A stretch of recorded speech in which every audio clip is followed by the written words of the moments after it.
চলো চলো নামাজ পড়ে আজান দিছি, নামাজ পড়ে আসি। ভাই আমার প্যান্ট তো ঠিক নেই আজকে। ও, এটা একটা কথা।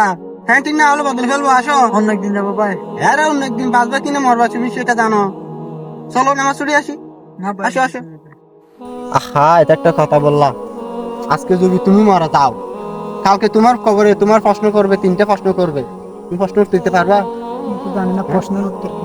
হ্যাঁ, প্রথম প্রশ্ন হলো মান রব্বুকা, তোমার রব কে? জানো না। ওমান দিনুকা, তোমার কি দিন ছিল কি? ইসলাম, জানো না। জানি না। ওমান নবিউকা, জানো? জানো না। তুমি তিনটা প্রশ্নের উত্তর না দিতে পারবা, তুমি কবে কিভাবে থাকবা? চলো নামাজ পড়ে আসি। ওই ভাই কটা বলতে যত সঠিক। আমি যখন আজকে যদি রাত্রে মরে যায়, তখন তো আমার কি অবস্থা হবে। আল্লাহ, আমাকে তুমি মাফ করে দিও, আমাকে নামাজ পড়ার তৌফিক দান করো। আমি ইসরাইল পাঠাইয়া তোরে নিতে পারে।